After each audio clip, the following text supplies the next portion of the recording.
Bien, vimos la última clase, que son los glucósidos cardíacos o cardiotónicos, que normalmente se utilizan para mejorar el trabajo del corazón, ¿no? Dentro de esta unidad también les mencioné que íbamos a ver otros dos temas más, ¿no? Que son agentes antiarrítmicos y lo que son los antihipertensivos. Como su nombre lo indica, estos agentes antiarrítmicos lo que hacen es mejorar la arritmia cardíaca, es decir, aquellos pacientes que tienen algún tipo de perturbaciones a nivel del ritmo cardíaco, ¿no? También pueden llegar a tener algún tipo de taquicardia paroxística, es decir, de vez en cuando, lo que es el aleteo auricular y la fibrilación auricular. En este caso, vamos a ver que existe dentro de los agentes antiarrítmicos lo que es el potencial de acción. Este potencial de acción comprende lo que son estas 5 fases, desde lo que es la fase 0, la 1, la 2, la 3 y la 4. ¿Sí? Les voy a dar una tarea y me van a investigar en qué consiste cada una de estas fases.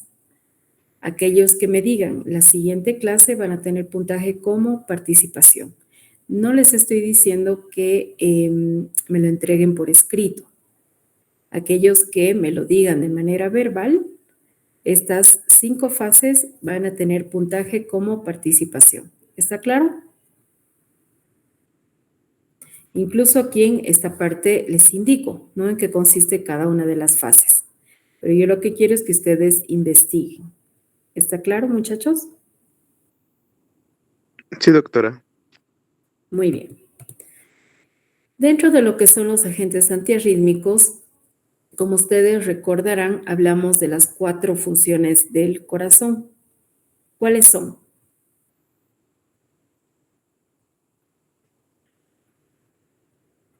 Cronotropismo, dromotropismo, pasmotropismo y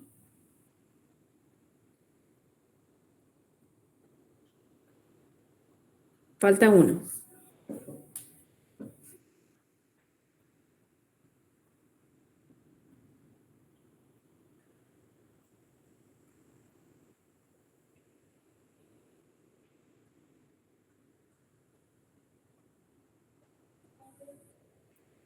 Inotropismo. Muy bien. Esas 4 funciones del corazón son las funciones principales, tales como lo que es el ritmo cardíaco, lo que habla de la conductibilidad del corazón, habla de lo que es la excitabilidad. ¿Cuál es más?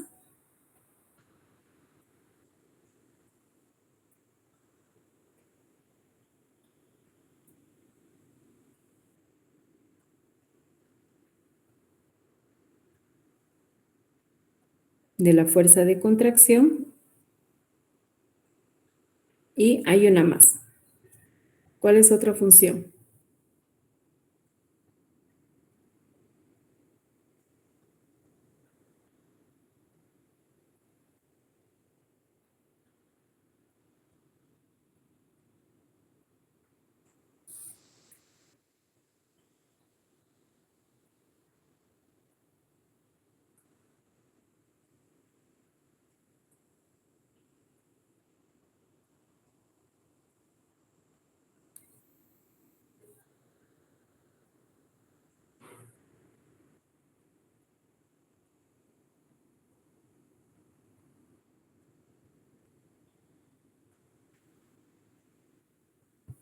¿Cuál más, muchachos?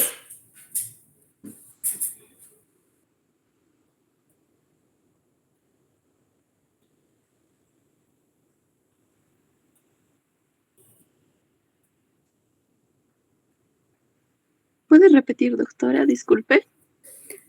Les dije que en este tema vamos a llevar lo que son las funciones del corazón. En sí me mencionaron 4. Les digo en qué consiste cada una de las 4. ¿Qué es cronotropismo? ¿A qué se refiere dromotropismo, pasmotropismo e inotropismo? Ahí ya tienen vasmotropismo, que es la excitabilidad, dromotropismo, la conductibilidad cardíaca, ¿sí?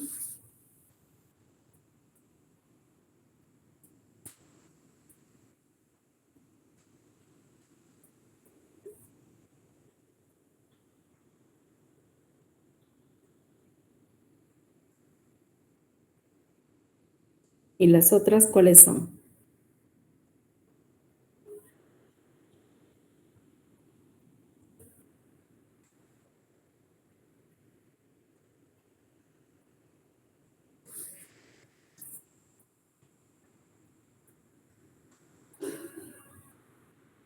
¿No se acuerdan?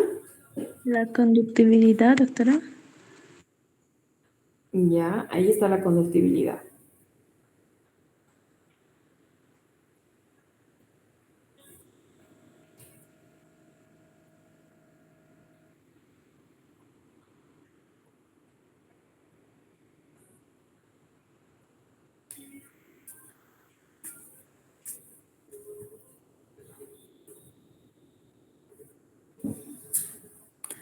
Bien, les dije frecuencia cardíaca. La acción cronotrópica se refiere a lo que es la frecuencia cardíaca. La acción dromotrópica o dromotropismo es la conductibilidad. Vasmotropismo es lo que es la excitabilidad del músculo cardíaco y la inotrópica es la fuerza de contracción. Bien, ahora viendo lo que es el periodo refractario, este periodo refractario es aquel tiempo o intervalo de tiempo en el cual después de que una célula excitable, ya sea una neurona o una célula muscular, ha respondido a un estímulo, ya sea durante este tiempo en el cual no puede responder nuevamente a otro estímulo, incluso si este es de alta intensidad, ¿no? Este periodo es muy importante en el caso de la función normal de los tejidos, ya que va a ayudar a regular lo que es la frecuencia de los impulsos nerviosos y evitando la activación descontrolada, ¿no? Este periodo refractario se puede dividir en dos, lo que es el periodo refractario absoluto, o llamado también efectivo, y el periodo refractario relativo. En el absoluto o efectivo es aquel periodo o etapa en la cual la fibra, aún con estímulo grande, no se vuelve a despolarizar, ¿no? En el caso del relativo, la fibra no se despolariza aunque exista un estímulo. Dicho de otras palabras, en otras palabras, el absoluto durante este periodo, eh, la fibra o la célula es capaz o incapaz, mejor dicho, de responder a cualquier estímulo sin importar la cantidad de estímulo que se le produzca, no importa la intensidad. En caso del relativo, en este caso la célula entra en un periodo relativo en el cual no responde o puede responder, pero a estímulos pequeños, es decir, solo si son más, como se puede decir, intensos de lo normal, ¿no? Así también existen diferentes factores, desencadenantes para lo que es una arritmia cardíaca. Esta puede llegar a ser isquémica, donde se producen diferentes situaciones, tales como la hipoxia, no existe ningún tipo de cantidad de oxígeno que pueda llegar al organismo, y ahí se produce, ¿no?, este factor, ¿no? Así también hay acidosis, hay alcalosis, pueden haber trastornos electrolíticos, cuando hay distinción de fibras cardíacas que pueden llegar a producir una arritmia, una exposición de catecolaminas por influencia del sistema nervioso autónomo, hay toxicidad por diferentes fármacos, ya sea el digital o los mismos antiarrítmicos. ¿Y cuáles son estos mecanismos de una arritmia cardíaca? Trastornos de la generación del estímulo eléctrico o trastornos en la conducción. Cuando hablamos de los trastornos de la conducción, estamos hablando de aquel movimiento que se pueda producir un movimiento circular o de entrada, ¿no? En este caso hay un bloqueo unidireccional. Y para que exista ese tipo de movimientos existen tres condiciones. Una, que haya un obstáculo bloqueo anatómico funcional. Otro, que haya un obstáculo que tenga bloqueo unidireccional y el tiempo de conducción sea mayor al periodo refractario absoluto. En este caso, los agentes antiarrítmicos se pueden dividir en 4. ¿Cuáles son esos 4? Los bloqueadores de canales de sodio, los beta bloqueadores que seguramente se les hace conocidos, los que prolongan el periodo refractario y aumentan la duración del potencial de acción, y finalmente los bloqueadores de canales de calcio. Vamos a ver cada uno de estos. En el caso de los bloqueadores de canales de sodio tenemos 3, ¿no? Se subdividen en 3. Los que aumentan este periodo refractario, los que no aumentan y los que producen un bloqueo de los canales de sodio sin aumentar el periodo refractario. Primeramente veremos los que aumentan. Está la quinidina, tenemos lo que es la disopiradina, la procainamina, la imipramina y la cifericina. Luego tenemos en el segundo grupo estos de acá, tenemos la lidocaína y sus derivados y la moricicina, los que producen un mayor bloqueo sin aumentar el periodo refractario. La flecainida, encainida, tenemos la undecainida y la propafenona.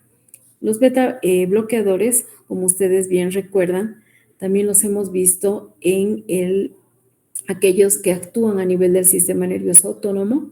Están los beta bloqueadores, acebutolol, esmolol, propanolol, inolol, etcétera. No tenemos un montón de medicamentos que pertenecen a este grupo, esmolol, etcétera, ¿no? Los que prolongan el periodo refractario y aumentan la duración del potencial de acción. Estos están en este grupo, se caracterizan principalmente los que son tales como el tosilato de bretilio, el satolol y la amiodarona principalmente, y los bloqueadores de canales de calcio. Está el verapamilo, diltiazem, la nifedipina, amlodipina, nimodipina y nitrendipina. Algunas características de estos antiarrítmicos. El primer grupo está la quinidina. A nivel del corazón deprimen las 4 funciones del corazón, ¿no? Inhiben los marcapasos anormales ectópicos, pueden prolongar el espacio PR, esto estamos hablando de lo que es el electrocardiograma, prolongan el espacio QRS y la onda P, y aumentan lo que es aumentan y prolongan lo que es la onda P, y bloquean el vago evitando los reflejos vagales. A nivel del sistema cardiovascular lo que hacen es bajar la presión, disminuyen la presión ya que hay vasodilatación. ¿Cuál es la farmacocinética? La quinidina normalmente se absorbe por vía bucal, es más rápida y completa, y se realiza en el intestino delgado por vía intramuscular, ¿no? Esta absorción también puede ser mucho más rápida que por vía bucal. ¿Cómo se distribuye? Se distribuye a nivel del corazón, riñón, vaso, a nivel del hígado, y son menores en el músculo esquelético y los eritrocitos. La mayor parte se metaboliza a nivel del hígado, entre un 80 a un 90%. Se eliminan a través de la orina por el riñón y en un 10 al 20%, y una pequeña cantidad a través de la bilis y la saliva. Pueden causar, fíjense, diferentes efectos tóxicos, ¿no? Que pueden llegar a afectar tanto a la visión, al oído o a nivel digestivo. Así también pueden llegar a producir convulsiones, fotofobia, coma y directamente lo que es la muerte, ¿no? Evitan también el que el hecho de que el paciente pueda respirar normalmente.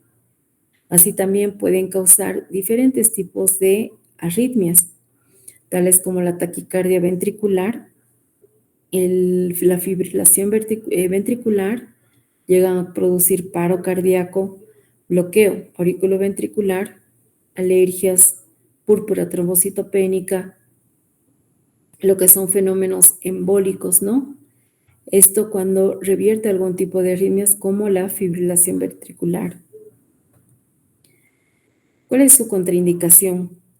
Hay que tener mucho cuidado al administrar este medicamento en el caso de alergias, cuando se observa hipersensibilidad a este medicamento, también cuando hay daño miocárdico serio, también en el bloqueo auriculoventricular completo, ¿no? Y se utiliza en el caso de la fibrilación auricular, ya que revierte el cuadro de fibrilación. Así también sirve para prevenir otras arritmias como la extrasístole ventricular por aumento de la excitabilidad del músculo cardíaco. Y en el caso de la taquicardia supraventricular y ventricular, ¿no? Entonces, solamente en esos casos se utiliza la quinidina. En el caso de la silocaína, a nivel del sistema cardiovascular, acorta lo que es el periodo refractario absoluto. No afecta al marcapaso normal, deprime las 3 funciones del corazón excepto cronotropismo. ¿Cuál es cronotropismo?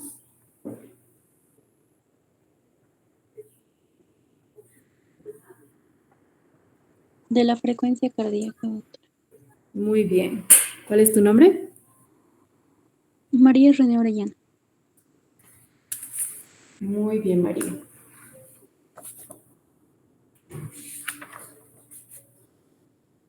María René Orellana. Bien. Así también no afectan, les dije que las otras 3 funciones del corazón las deprime, lo que hace que disminuya la conductibilidad e irritabilidad y no tiene acción sobre la fuerza de contracción. ¿Cuál es la farmacocinética?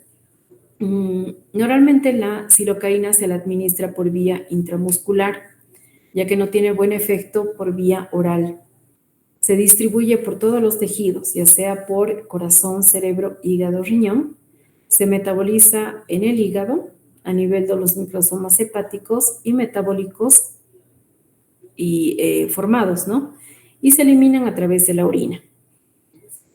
Pueden llegar a producir estos medicamentos diferentes efectos tóxicos cuando se los administra en dosis altas.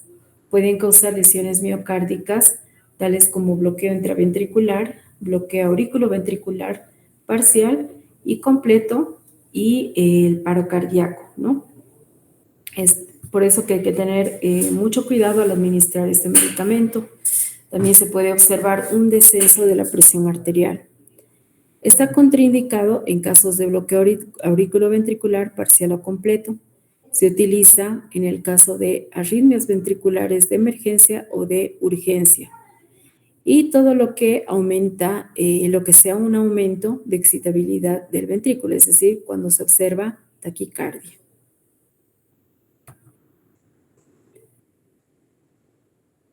En el caso de los beta-adrenérgicos, tienen acción antiarrítmica a nivel del bloqueo beta-adrenérgico. Estos medicamentos lo que hacen es disminuir lo que es el automatismo, suprimen los focos ectópicos, la excitabilidad cardíaca y existe elevación del umbral de la estimulación eléctrica y el periodo refractario efectivo. La conductibilidad auriculoventricular e intraventricular son disminuidos. Hay disminución de la frecuencia cardíaca, así como la contractibilidad cardíaca. Estos beta-adrenérgicos, a su vez, son capaces de prevenir y suprimir arritmias ectópicas ventriculares producidas por la adrenalina. Esta producida por recibir anestésicos generales halogenados. Hay un aumento de la sensibilidad a las catecolaminas y durante el infarto de miocardio, ¿no? Todos estos son capaces de provocar un discreto descenso de la presión arterial por depresión cardíaca. ¿Cuál es su acción? ¿Cuál es el modo de acción? Estos poseen una acción anestésica local y por lo tanto estabilizante de la membrana. Perdón. La acción antiarrítmica de estos se debe al bloqueo beta-adrenérgico. ¿En qué casos se utilizan los beta-adrenérgicos? Estos se utilizan para diferentes tipos de tratamiento, tales como la taquicardia sinusal, el bloqueo adrenérgico, la extrasistolía supraventricular y ventricular, la taquicardia paroxística, es decir, cuando se observa esta de vez en cuando, en el caso del síndrome de Wolff-Parkinson-White, en el aleteo y fibrilación auricular, y para la prevención de arritmias recurrentes como la fibrilación auricular. ¿Qué es el síndrome de Wolff-Parkinson-White?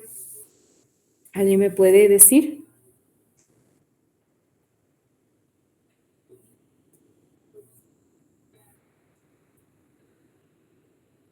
¿A qué se refiere?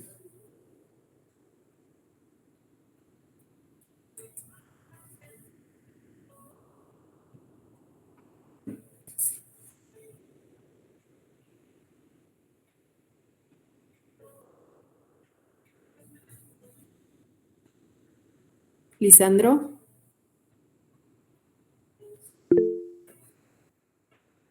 ¿Sí? Doctora, disculpe, dijo el síndrome de Wolff-Parkinson-White, ¿no? Sí, exactamente. O sea, más o menos, ¿qué provoca o qué es? ¿A eso se refiere? O sea, es un trastorno de la conducción cardíaca en el que, digamos, existe una vía eléctrica extra entre las aurículas y los ventrículos. Y esta se Ya, llama fascículo accesorio, o si no me equivoco también lo llaman haz de Kent. Y lo que provoca es que el corazón se active más rápido de lo normal, provocando palpitaciones, mareos o taquicardia. muy bien. Bien, ¿cuál es tu nombre?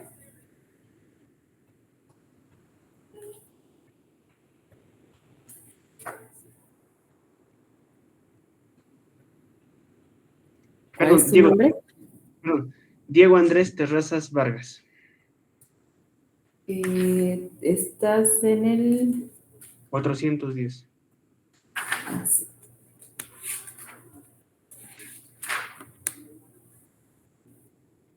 Diego Andrés, muy bien. Gracias. No, parcial participación. Muy bien. ¿Cuál es su farmacodinamia?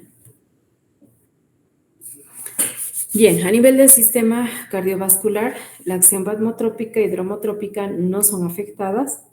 Produce en el corazón bloqueo auriculoventricular. La acción cronotrópica disminuye, es decir, disminuye lo que es la frecuencia cardíaca y puede causar un efecto o tiene un efecto o una causa beta bloqueadora, ¿no? Un efecto beta bloqueador. A nivel de la tiroides, este otro medicamento que es la miodarona contiene yodo, es decir, va a producir hipotiroidismo con el ion yoduro que contiene y raras veces hipertiroidismo. A nivel de los ojos, perdón, por producir ese efecto, va a ocasionar una pigmentación pardo-amarillenta a nivel de la esclerótica, porque se excreta por las lágrimas, ¿no? ¿Cuál es la farmacocinética de la amiodarona? Se administra por vía oral, se absorbe por vía oral, se distribuye y se concentra a nivel de la tiroides por su contenido de yodo, se metaboliza en el hígado, liberando lo que es el yoduro, que es antitiroideo, y se elimina lentamente. Es decir, puede llegar a acumular si es que se administra por periodos prolongados, es decir, tarda de 1 a 3 meses para su eliminación. En sí, este medicamento puede llegar a producir efectos tóxicos, ¿no? Diferentes tipos de trastornos a nivel digestivo, a nivel cardíaco como bradicardia, a nivel de los pulmones como neumonitis intersticial, hipersensibilización al administrar este medicamento, causando alergias, trastornos oculares, como les dije, el pigmento del ojo, trastornos tiroideos. Está contraindicado en aquellos pacientes que padecen bloqueo auriculoventricular o enfermedades tiroideas. Bien, de esta clase 4, de la subclase 4, vamos a ver el verapamilo. Estas drogas o estos medicamentos deben sus propiedades antiarrítmicas a una inhibición de la corriente lenta de calcio, por lo que corresponden a ser lo que son antagonistas del calcio, ¿no? O bloqueadores de canal de calcio. Por tanto, a nivel del sistema cardiovascular, van a producir o van a disminuir lo que es el efecto cronotrópico y vasmotrópico del corazón. Van a producir lo que es una vasodilatación coronaria discreta, ya que es beta bloqueador. Son eficaces en arritmias supraventriculares y discretamente eficaz en síndromes de preexcitación. ¿Cuál es la farmacocinética del verapamilo? Se administra por vía oral, sufre lo que es el efecto de primer paso muy marcado y se coloca debajo de la lengua. ¿Alguien me puede hacer recuerdo cuál es el efecto de primer paso?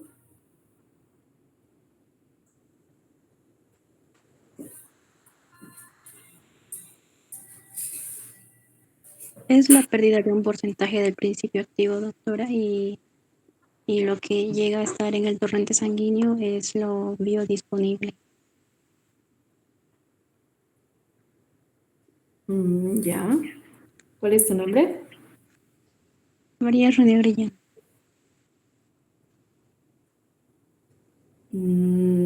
Del Del 400.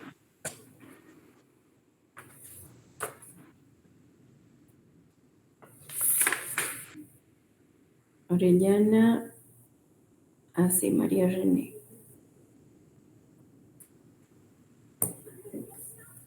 También pueden producir efectos tóxicos, tales como náuseas, vómitos, disminuyen la presión arterial, pueden llegar a causar estreñimiento, ¿no? ¿Cuáles son sus contraindicaciones? No se tiene que administrar en aquellos pacientes con insuficiencia cardíaca congestiva severa, muy avanzada, y en el bloqueo auriculoventricular. Así también se puede llegar a utilizar bajo receta médica y por tanto tiene que ser vigilada por el cardiólogo, ¿no? Hay que tener mucho cuidado al administrar este medicamento.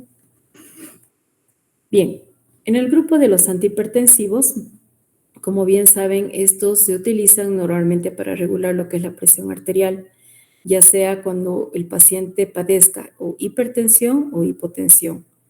Se clasifican en 4, lo que son los diuréticos, los que actúan sobre el sistema nervioso simpático, vasodilatadores directos e inhibidores de la enzima convertidora de la angiotensina, ECA.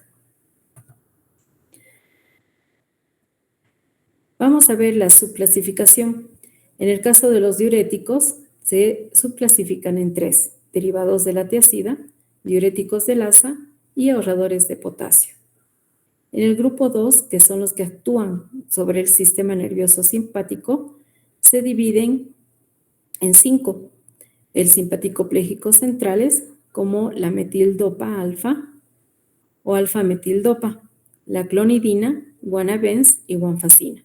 Los bloqueantes ganglionares está el hexametonio, el trimatafán y la mecamilamina.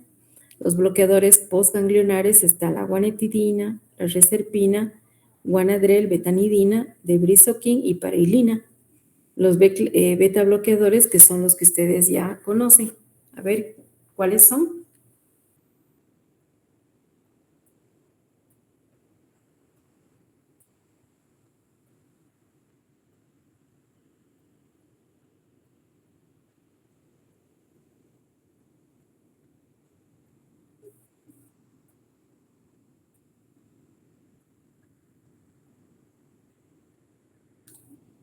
esmolol, ¿cuál es más? Propanolol y acebutolol. Muy bien, Atenolol también puede ser, doctora. exacto. Carvedilol igual podría ser, doctora. Ya.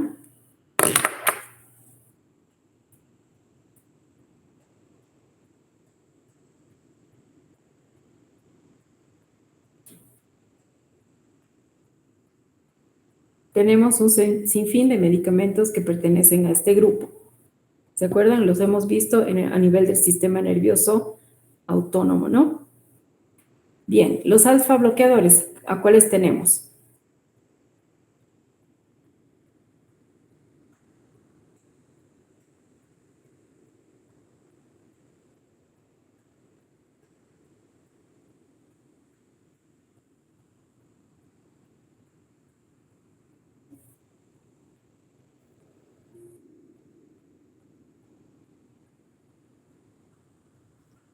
Podría ser, doctora, doxazocina, prazosina, terazocina.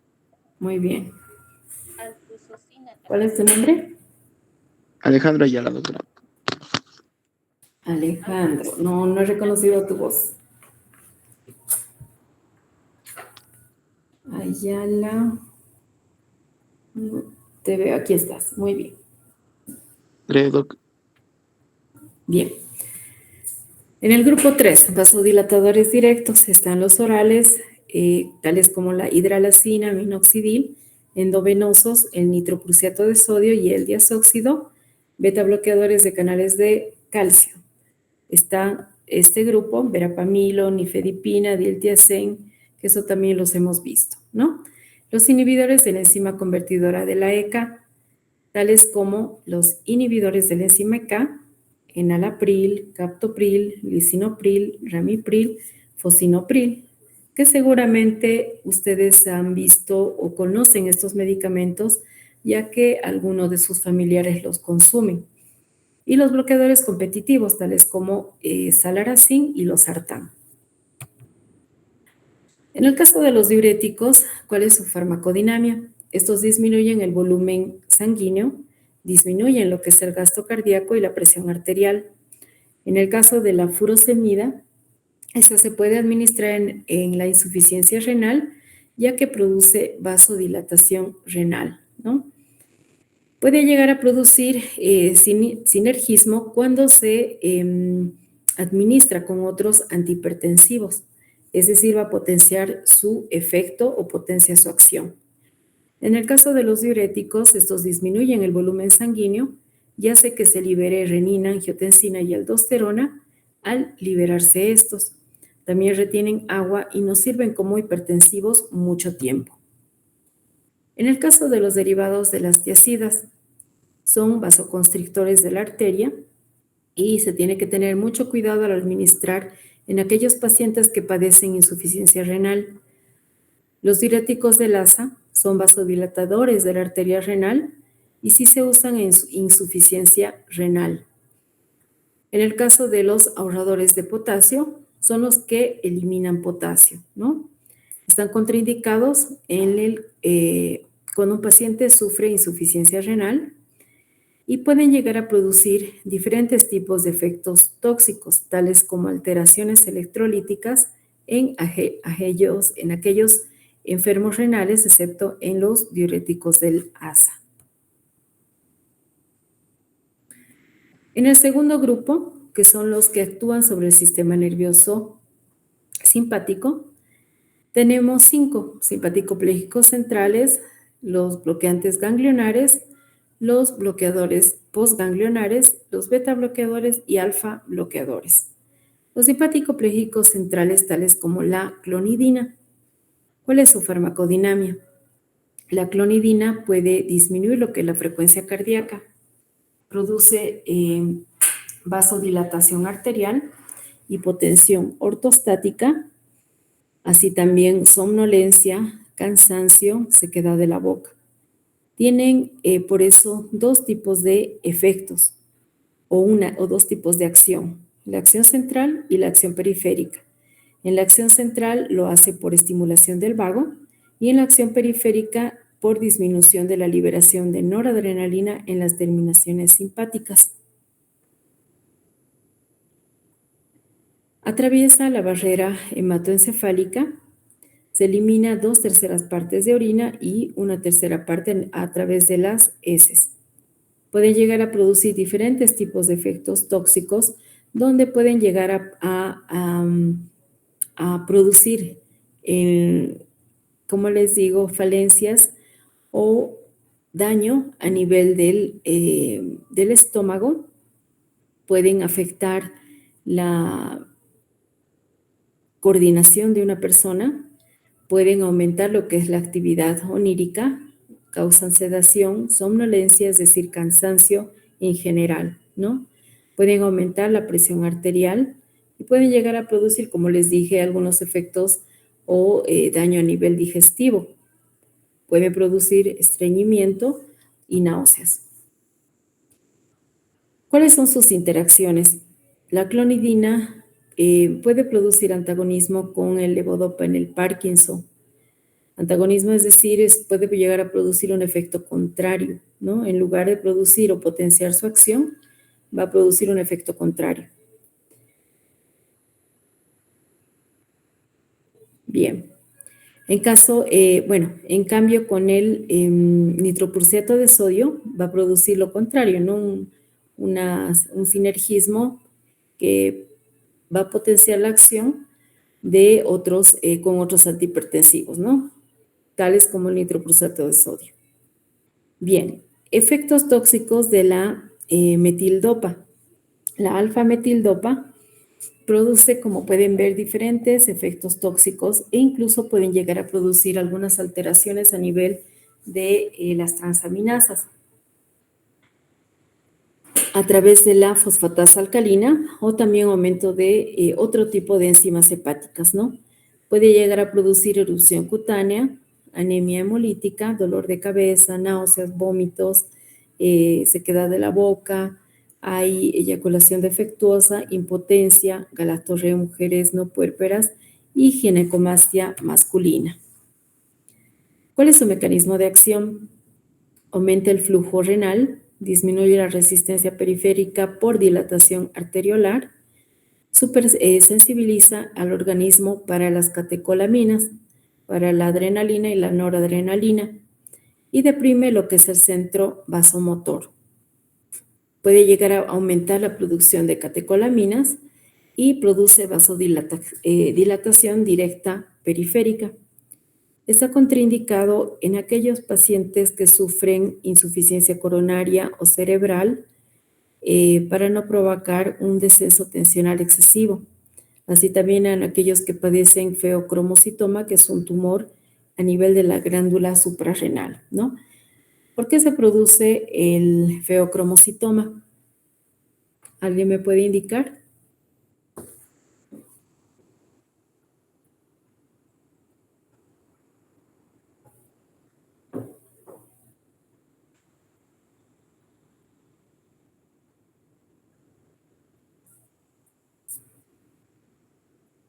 Doctora, el feocromocitoma se produce por un tumor en la médula suprarrenal que hace que se liberen un exceso de catecolaminas, es decir, adrenalina y noradrenalina, causando hipertensión y otros síntomas. Ya, muy bien. ¿Cuál es tu nombre? Diego Andrés Terrazas Vargas, 410.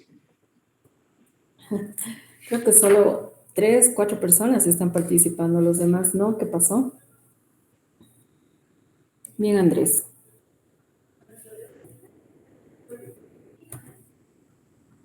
Bien, ahora vemos la reserpina.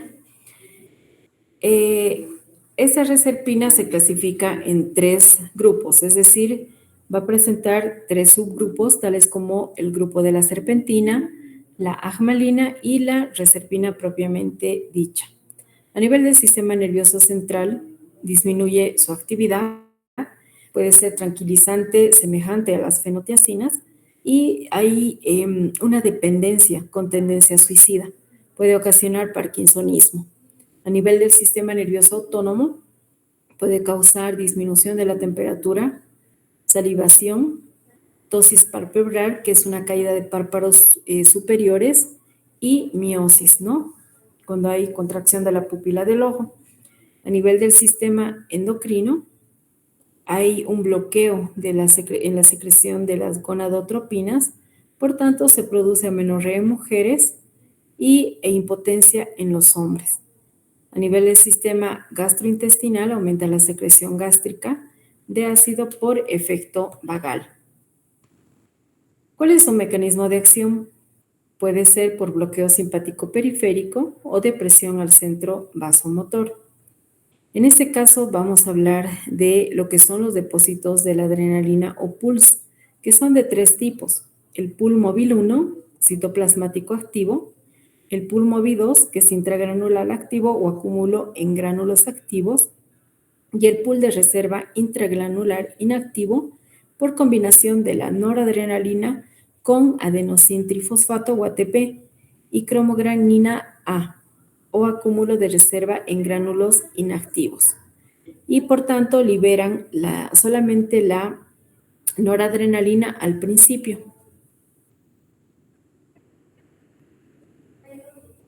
¿Cuáles son los efectos tóxicos? Son diferentes. A nivel gástrico puede producir también a nivel del sistema nervioso, pueden producir depresión mental con tendencia suicida, ataques convulsivos, hay somnolencia, hay pesadillas, disminución de la libido, impotencia sexual, temblores, salivación, cólicos, vómitos, diarrea, ¿no? Producen diferentes tipos de efectos tóxicos. Así también, la reserpina está contraindicada en aquellos pacientes que padecen depresión mental, en la úlcera gastroduodenal y en la enfermedad de Parkinson.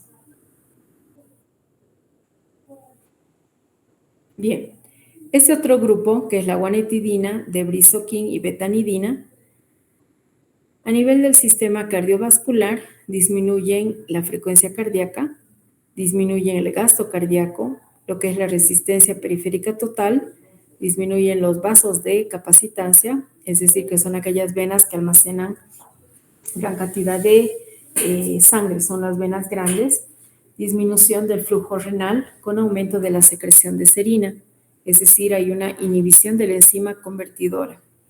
¿Cuál es su mecanismo de acción? Disminuyen las catecolaminas en el tejido.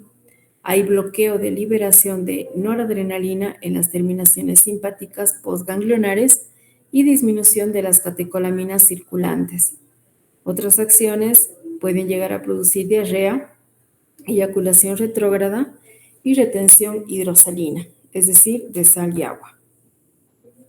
¿Cuál es su farmacocinética? No son buenos por vía oral, no atraviesan la barrera hematoencefálica y pueden llegar a producir efectos tóxicos tales como náuseas, vómitos, diarrea, hipotensión ortostática, eyaculación retrógrada y retención de agua e insuficiencia renal, como vimos anteriormente. Está contraindicado en aquellos que padecen feocromocitoma, insuficiencia cerebrovascular e insuficiencia renal y coronaria. Los beta bloqueadores, lo hemos visto, como les dije anteriormente, disminuyen lo que es la frecuencia y la fuerza de contracción del corazón. Si bien recuerdan, cuando hablamos de lo que es la presión arterial, hablamos de un cálculo, una fórmula, donde P es la presión arterial, Q es el flujo sanguíneo y R es la resistencia periférica total. Y de esa manera nosotros podíamos calcular lo que es la presión, ¿no? En este caso, estos medicamentos pueden llegar a disminuir lo que es la presión por 2 mecanismos. Disminuyen la fuerza de contracción y lo que es la frecuencia cardíaca. Así también pueden llegar a producir vasodilatación venosa, que pueden llegar a explicar los fenómenos de hipotensión ortostática, es decir, estos efectos o esta acción no solamente lo cumplen lo que son los beta bloqueadores, sino también los alfa, tales como la prazosina. A nivel del riñón se produce un aumento del volumen plasmático renal y de la fibrilación glomerular. No existe modificación de la actividad plasmática de renina, aunque puede producirse cierta retención renal de sodio y puede llegar a producir edema. Llega a causar diferentes efectos tóxicos como sedación, somnolencia, hipotensión ortostática, ginecomastia en hombres, impotencia sexual, defectos en la eyaculación, galactorrea en mujeres por aumento de la dopamina. ¿Cuál es el mecanismo de acción? La prazosina produce efectos antihipertensivos por vasodilatación arteriolar, lo cual actúa sobre receptores alfa-adrenérgicos a los que bloquea e impide la acción del neurotransmisor normal, que es la noradrenalina. ¿Cuál es su farmacocinética? No sirve por vía oral, se biotransforma en el hígado, metabolizándose por demetilación e hidrólisis, y por lo tanto sus metabolitos se van a eliminar a través de la orina y a través de las heces, ¿no? También a través de eliminación biliar. Esto lo puede realizar en un porcentaje menor al 1%. Produce efectos tóxicos, tales como impotencia sexual, vómitos, diarrea, polaquiuria, retención de agua, sequedad de la boca y náuseas. Bien, este otro medicamento que es la hidralazina, a nivel del sistema cardiovascular, disminuye la presión arterial, aumenta el flujo renal, aumenta y coronario, aumenta la frecuencia cardíaca, por acción refleja produce taquicardia. Cuando observamos un electrocardiograma, vemos que los segmentos ST y T son indicadores de isquemia miocárdica relativa por aumento del trabajo cardíaco, ¿no? Entonces, en estos segmentos vamos a observar alteraciones. A nivel del mecanismo de acción, van a producir acción directa o por relajación directa del músculo liso arteriolar. Y otros efectos tales como temblor, dolor de cabeza e insomnio. ¿Qué efectos tóxicos produce la hidralazina? Taquicardia, dolor de cabeza, congestión nasal, mareos, dolor en el pecho, edema por retención hídrica, impotencia, alergia. También se observa anemia, leucopenia, aplasia medular. Cuando se observa una reacción al administrar la hidralazina, esto puede suceder en el 13% de los casos. Se puede observar situaciones donde la reacción puede ser leve, que consiste en un cuadro similar a la artritis reumatoidea y en las articulaciones se observa dolor y rigidez. En el caso de la acción severa, se observa un cuadro muy similar al lupus eritematoso sistémico. Está contraindicada en aquellos casos donde el paciente sufre de enfermedad coronaria. Bien, el minoxidil es similar a la hidralazina, excepto que no modifica el flujo sanguíneo renal.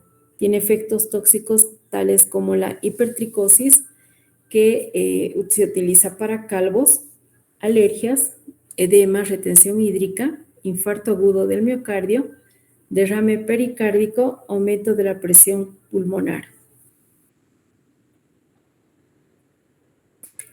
Y en este grupo también hemos visto los endovenosos, tales como el nitroprusiato de sodio. Al administrar por vía endovenosa, saben muy bien que la acción es mucho más rápida y es fugaz y vuelve inmediatamente a subir la presión. Su mecanismo de acción es que dilata tanto las arteriolas como las venas, disminuye la poscarga como la precarga del corazón y produce vasodilatación renal, produciendo aumento de la renina. Pero así también puede llegar a producir efectos tóxicos, tales como astenia, depresión, desorientación, vómitos, náuseas, anorexia, alucinaciones, coma y finalmente muerte. Hay que tener muy en cuenta la cantidad o la concentración que se tiene que administrar. Si existe una concentración de tiocianato en sangre, nunca debe ser mayor a 10 miligramos por 100 ml de sangre, ¿no? Porque puede llegar a ser letal. Se utiliza en casos de hipertensión maligna, en el caso de que la presión diastólica es mayor o igual a 130 milímetros de mercurio. Así también en aquellos que tienen ese tipo de acción o de efectos. Por ejemplo, en el caso de, para que este medicamento o esta droga pueda mantenerse, se la tiene que tener conservada, protegido en un papel negro, es decir, tiene que estar muy fuera del contacto de la luz, ¿no? Porque se va deteriorando. Otro medicamento endovenoso, perdón, es el diazóxido. Este no actúa sobre las venas, inhibe la secreción de la insulina, aumenta la glicemia y es considerado como un medicamento diabetógeno. Está contraindicado en el infarto agudo del miocardio. Bien, tenemos ahora lo que es el captopril.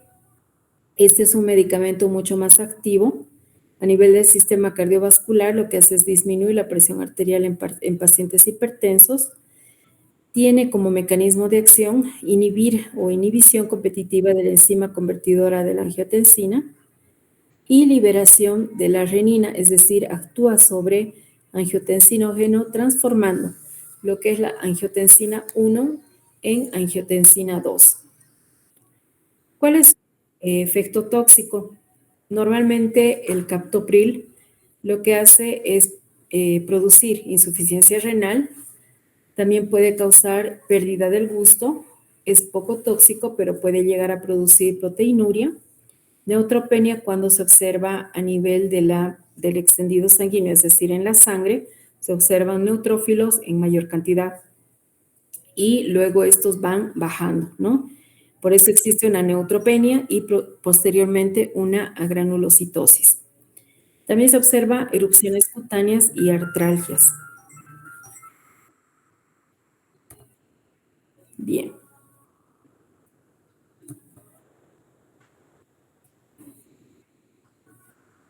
Bien, muchachos. ¿Hasta aquí está claro? ¿Tienen alguna duda, alguna pregunta?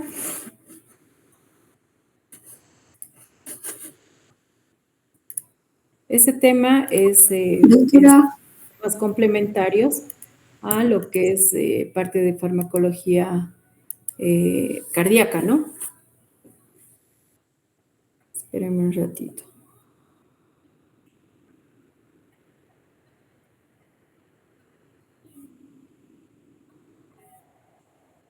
Bien. Bien, muchachos. Hasta aquí, entonces, avanzaríamos lo que es la unidad de farmacología cardiovascular. Ya para la siguiente clase vamos a ver, hemos visto lo que es farmacología antiinfecciosa. Pienso que vamos a ver lo que es el sistema nervioso, ¿no? Entonces sería bueno que ustedes ya vayan repasando todo acerca del sistema nervioso central.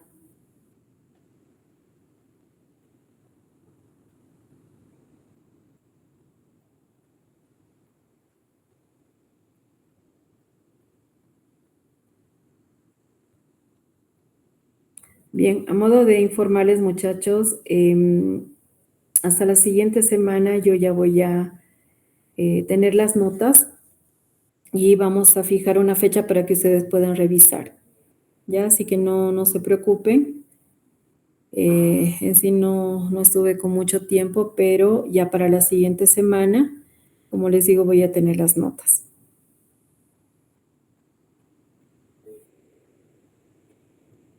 Está bien, doctora.